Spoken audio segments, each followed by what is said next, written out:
turners has captivated readers globally.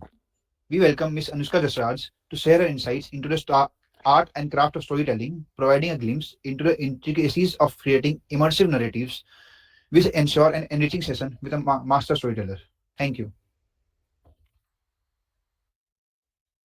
Ma'am, could you please provide us with some background information about yourself and your storytelling career? Like, what pushed you to pursue a career in writing and to explore the realm of storytelling? Um, Thank you for that introduction. That was a very kind description of my work.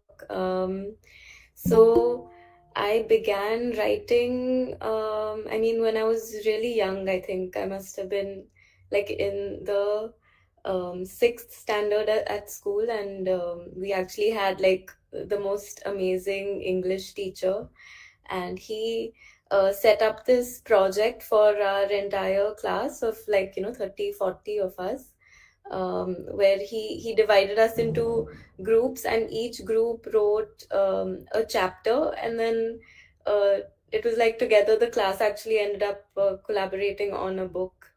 So it was a very interesting project, and it helped me learn just about narrative, like how plot works, how to create characters.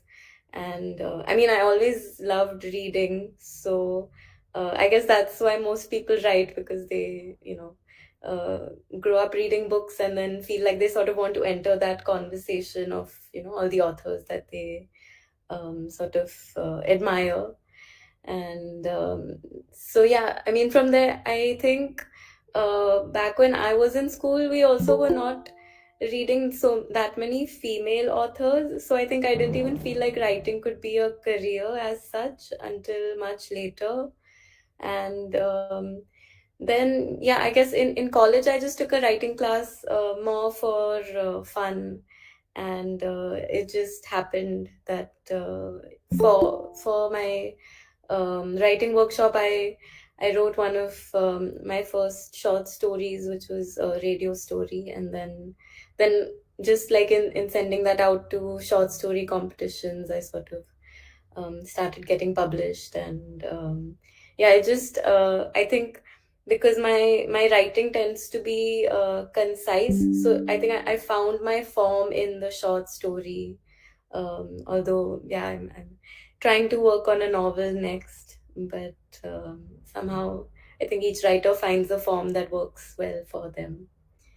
um, but so what are you all studying, like are there a lot of writers in this group also? I don't think so, ma'am. But we are engineering students right now. So many of us like writing articles and all. But we don't think any of us will be here into core writing books and all. But we would like your guidance in that. If we we know engineers mostly don't go for their core field in nowadays, and they are in widespread in all the fields. So it will be quite great having you.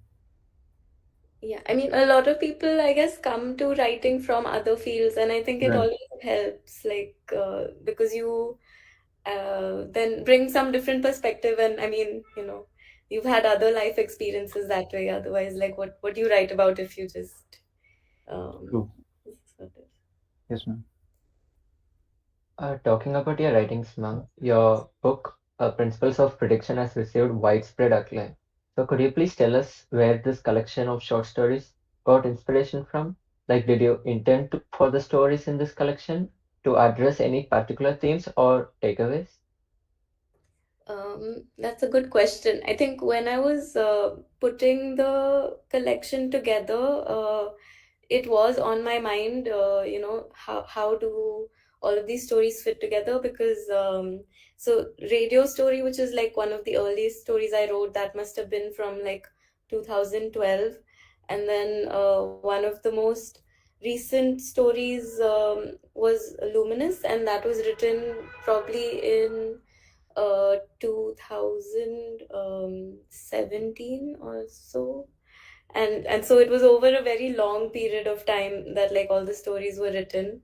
um, and I think there was like a trend at one point of people like writing short story cycles where either there are common characters that connect a series of stories together, or a common sort of setting, or different ways to weave short stories into a book.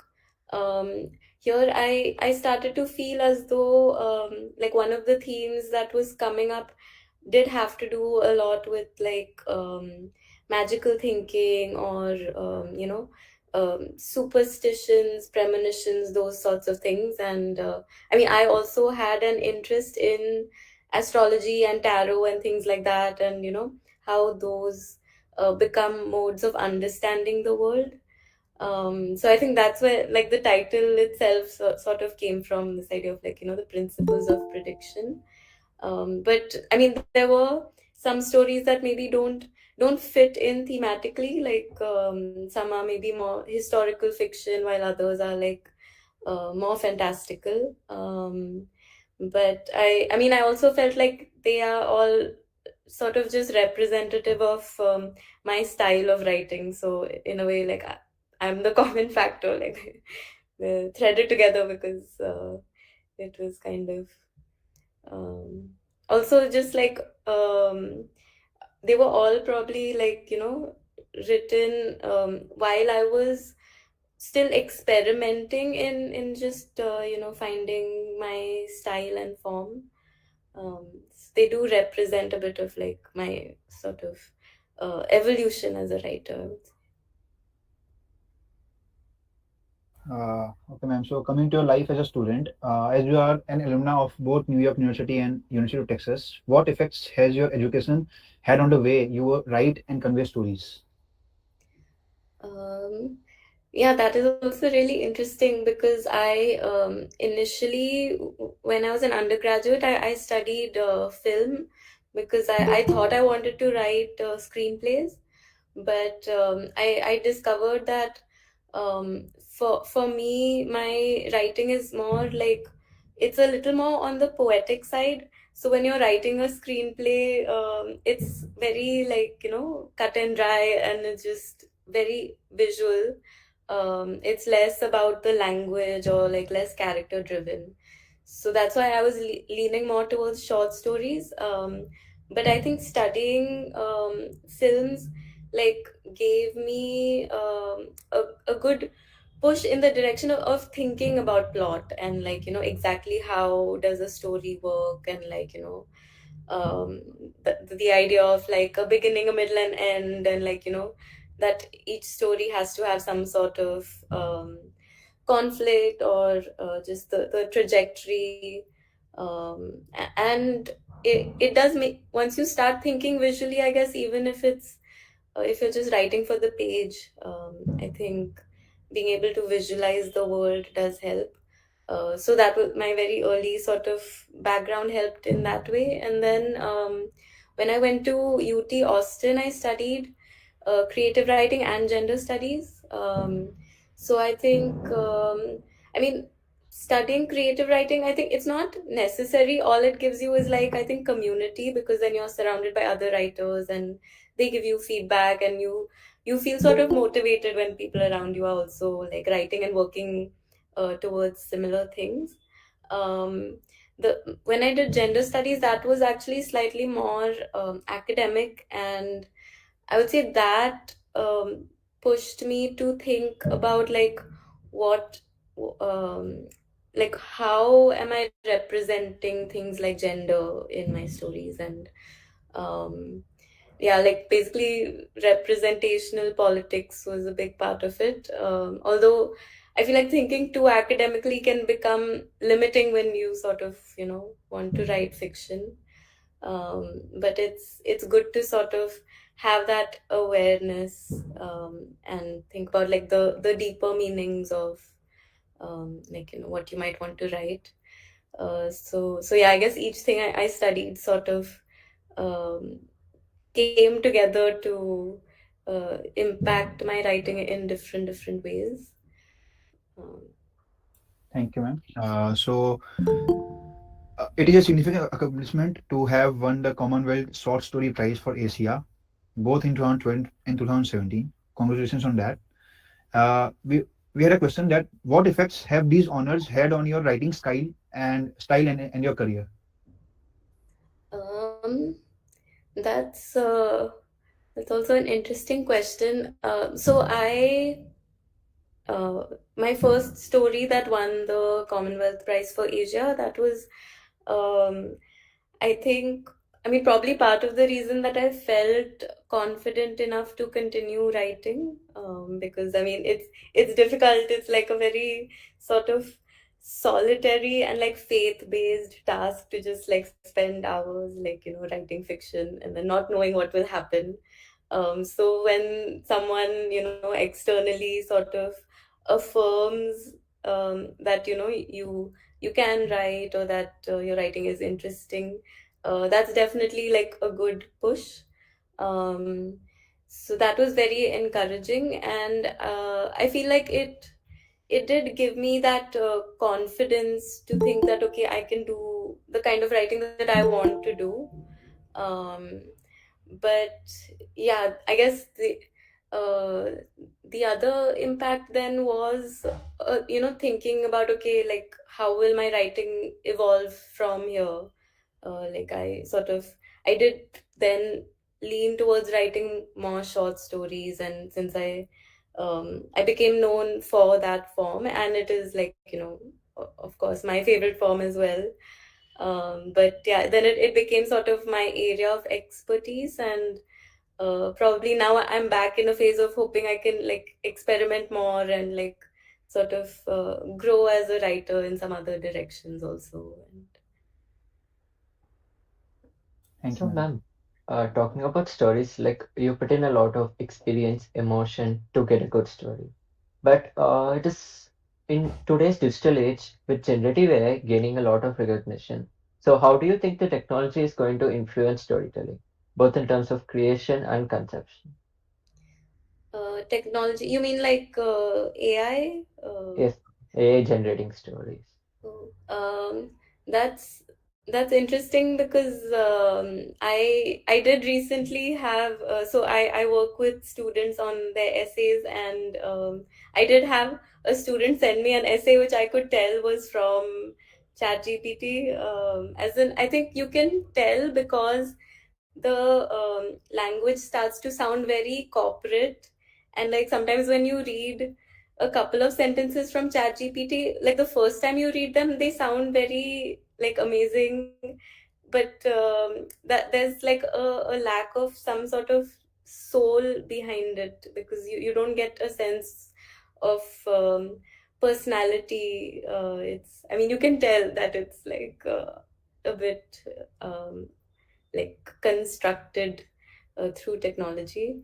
But I also had a conversation with a friend who said she enjoys ChatGPT because instead of just starting with a blank page, she gets a bit of a prompt, right? So if you enter something into the program, it will give something back, and then you can build from there.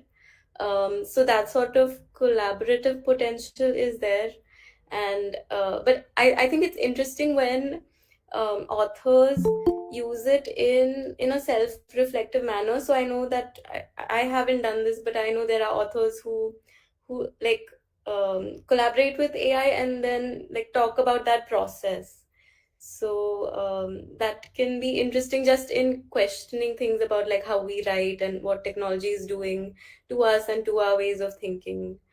I mean, I tried using ChatGPT to do like grammar checks and stuff, but then I started to feel like my own skills would less like become less if I relied on ChatGPT. Almost like I'm outsourcing part of my thinking, which I then didn't want to do. It's like exercising a muscle. I mean, if you don't go to the gym, then you'll feel like that muscle is not there anymore. So.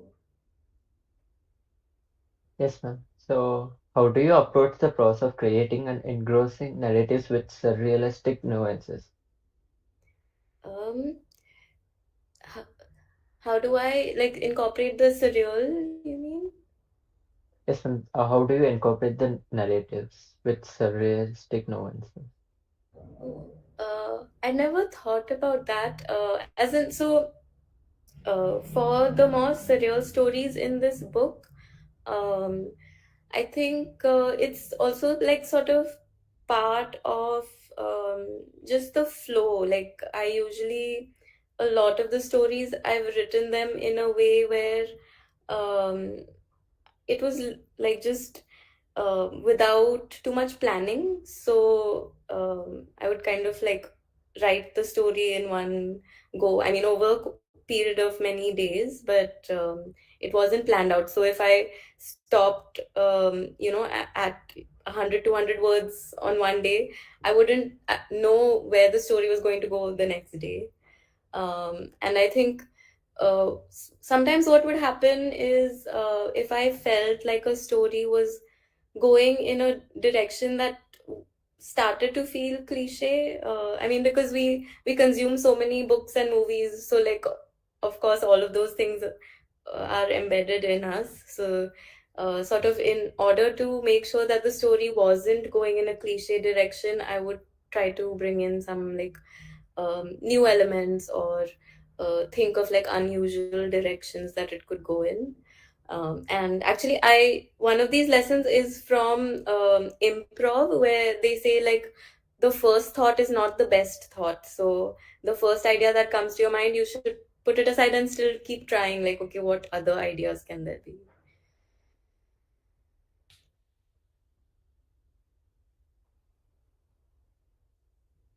Uh, so coming to your Commonwealth Short Story Prize, so are there any specific stories or experiences that stand out to you from your journey as a Commonwealth Short Story Prize recipient?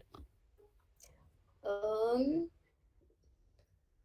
so uh, I think it was in 2017 when that was the second time that I won a prize for my story drawing lessons. And that time actually they sort of hosted an event in Singapore where they brought in people who had won the prize, and like we all sort of gathered to read our short stories there. And I think what was really lovely was that I had interacted with people who were involved in organizing it, like online, and then it was my first time meeting them in person after many years.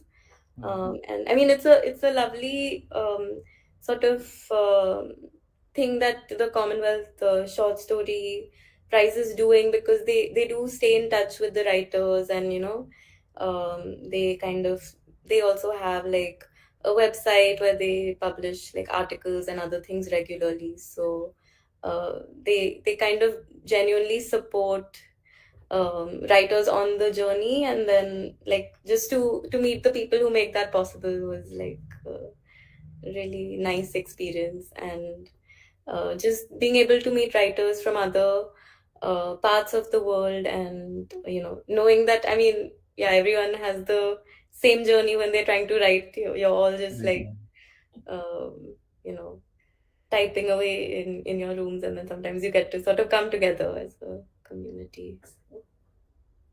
Thank you, ma'am. Uh, and what, in your opinion, makes a compelling short story? Like, how do you balance engaging storytelling with thought-provoking themes?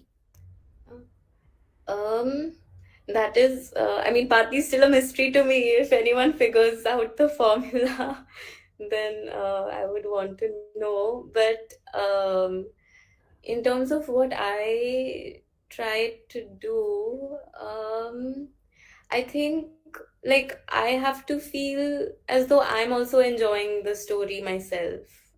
That's, I think, for me, that is what has worked to a great extent. um, because it's like, if while writing the story I'm not excited by it, then how can I expect a reader to feel invested?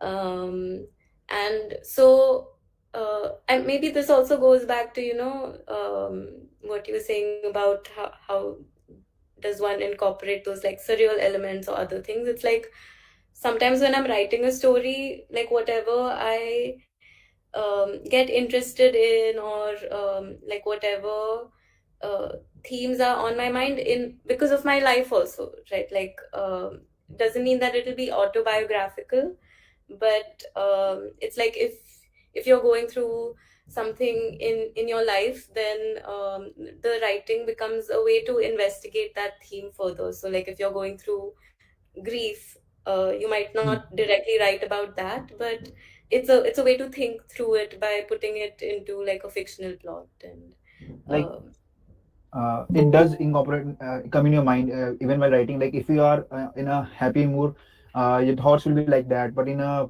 when you are we are sad or when we are tense about something, it does reflect in our writing. So that does make sense, right, man? Thank you. yeah, that's true. And I mean, so I guess that's also where writing helps. It's like a space to sort of go into and process also those Escape uh, from reality type of thing. yeah, or Hmm. investigate reality and escape it both a little bit. Thank you, man. So, ma'am, talking about you winning the Commonwealth Short Story Prize, it would have been a very proud moment for the entire nation. So, uh, how do you think that there are common threads or universal elements in storytelling that transcend the cultural boundaries? um that's also a good question. I think, I mean, I guess it goes to what we were just talking about, that it's like everyone experiences things like, happiness, sadness, like loss, or heartbreak, or I don't know, all sorts of things. And I guess where fiction makes things interesting is that um, it combines like those universal experiences with the specificities of, like, maybe a particular culture. Or I mean, it can also just be like completely fantastical, right? Like in science fiction, it's not necessarily rooted in like a real geographical place or culture all the time. So I guess it allows you to both inhabit a world while just, I guess, through those emotional links, sort of uh, imagining yourself into that space. So yeah, maybe emotion is the answer. So, can you give us a sneak peek into your upcoming project or ideas you're currently working on? And like, how do you challenge yourself creatively with each new project? um, it is a good question. So for my upcoming project, I don't even know how to describe it. So I completed a draft of a novel. I mean, uh, probably a couple of years ago, and then sort of the process has been to completely rewrite it. So I don't have like a clear way to describe what it is, but I would say one thing that I have tried to do is focus on like the structure of the novel, and maybe doing more planning, because like I said, with a short story there's just a flow, and like, without much planning, uh, I would sort of write it, and that was a way to surprise myself also, and like, keep the story interesting. But with a novel, if you don't know what's happening, then you'll get like completely lost. I mean, sometimes like I'll forget things about my own characters, and so it's the challenge is like in creating a very planned structure and knowing the trajectories of the narrative, as well as the um, characters' emotional trajectories in the space of the novel. But it's also helped to think of the various chapters as short stories in themselves. So I do use that technique of, like, Thank you, man. So, as a fictional writer, how do you cultivate and maintain your creativity? And what are your favorite techniques or rituals for sparking new ideas or overcoming the writer's block? So one of the things that I do is one is Julia Cameron has this book, The Artist's Way, I think it's called, and she recommends a practice called morning pages, where she says like as soon as you wake up, I mean even before you go to make your coffee, just like free write like I think she said like five longhand pages, like with pen and paper. I've tried that in the past. It's very difficult to keep that up, but that sort of inspired me in terms of like just sort of waking up and writing like first thing. And so I keep like two rituals sometimes. If I'm not working on a story, then I'll just wake up and free write in the way that Julia Cameron recommends, where it's like any thought that's in your head, just like start putting it down on paper, and then like a good thing to do after that is just like tear that up so that you feel more free because it's not going to be there like permanently. But if I am writing a story, then I'm a little superstitious where I believe that if I take even one day off from writing the story, then I'll sort of lose the connection to it in my mind. So that for Right. that period, every morning I'll wake up and just like work on that story for at least 1 hour. And even if it's like one sentence a day, I think for me the ritual of that continuous um, thing of like every day it's going to be on my mind, that helps. And I mean I think that's because I believe in like the unconscious. So it's like if my unconscious knows that I'm going to show up the next morning to write, then it'll sort of like also show up with ideas. Interesting, ma'am. So, what specific elements of your surroundings or experiences in Mumbai have inspired your writing? How has the city's culture and atmosphere, shaped your creative process and thought process and thing like that? I don't know. I'm sure Bombay's traffic has had some effect on my writing, but I cannot probably say what that effect is. I feel like that's just a big impact on everyone's life.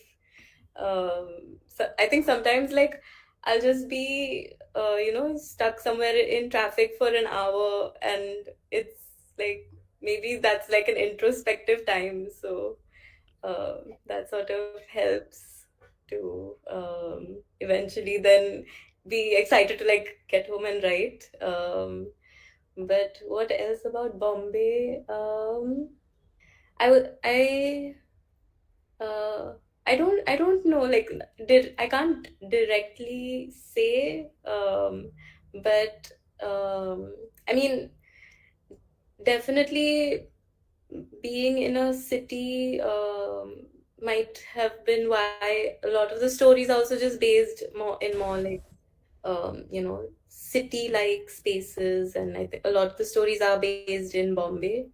um, I'm sure if I grew up somewhere with a different kind of landscape, then Yep. the descriptive elements of the story would also have like a lot of differences.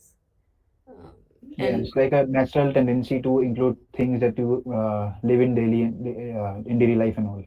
Right. yeah, like whatever you see around you. And I guess maybe also being in a city, you encounter so many different people, so that also Mhm. probably could be a reason why I write character driven short stories. Thank you, ma'am.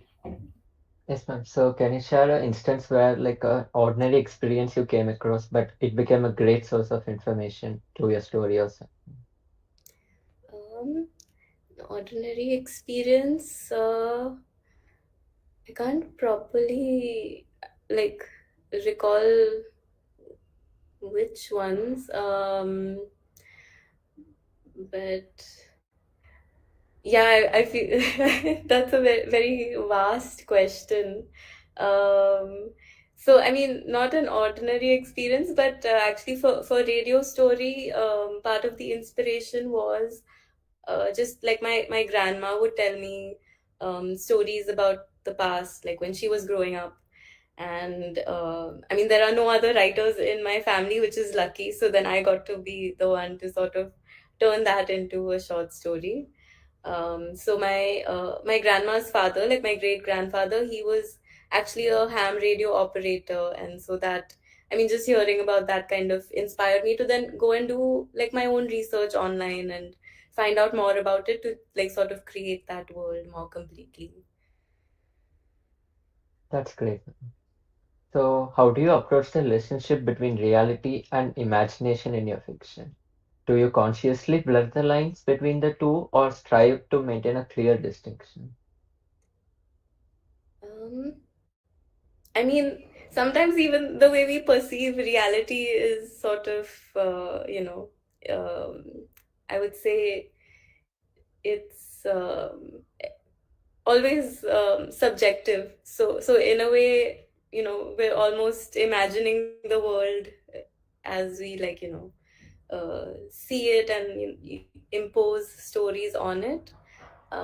So I would say that that extends into my short stories as well, where in a way the the characters and the things that happen to the characters are all completely imaginative, but any sort of fictional narrative, like at its core, I mean, for if it is emotionally impactful, then I would say that is it's an emotional reality that it's expressing. So I think that's where the real part, I hope, comes in.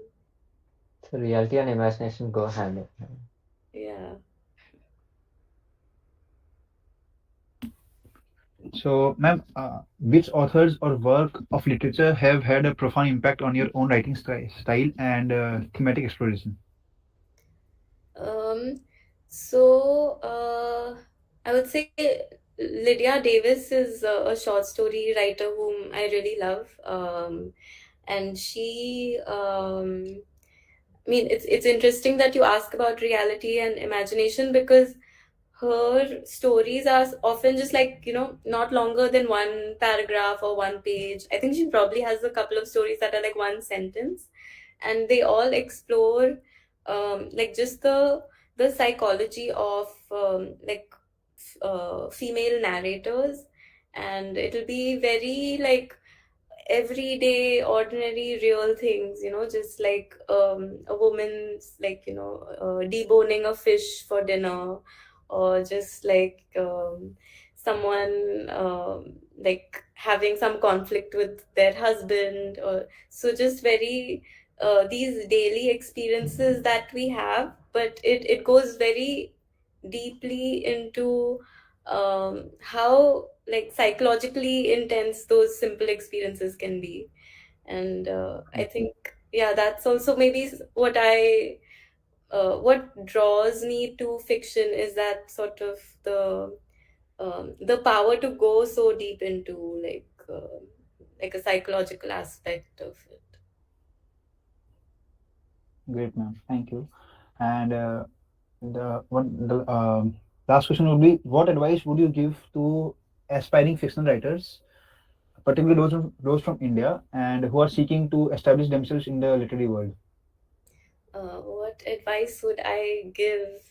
So actually, I feel like most of the advice that I've been given when I was younger, I didn't follow it, which was a good thing. And the advice that I did follow, I had to like unlearn it, and I feel like that was also a good thing.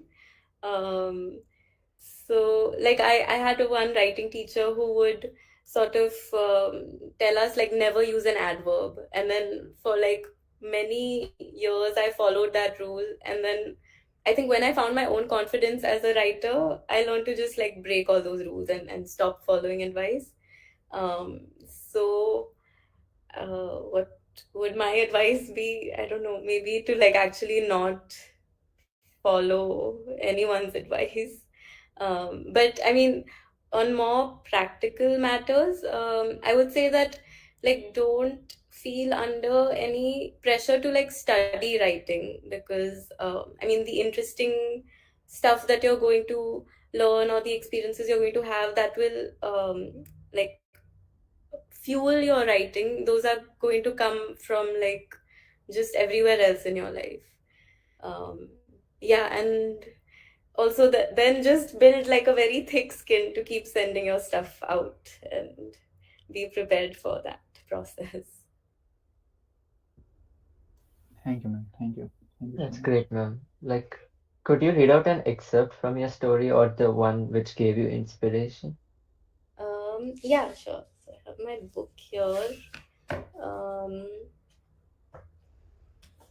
I'll read from Circus. um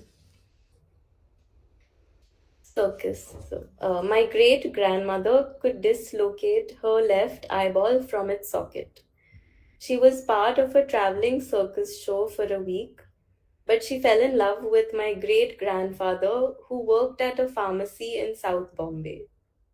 She claimed she had the power of the vision, though this was not part of her circus act.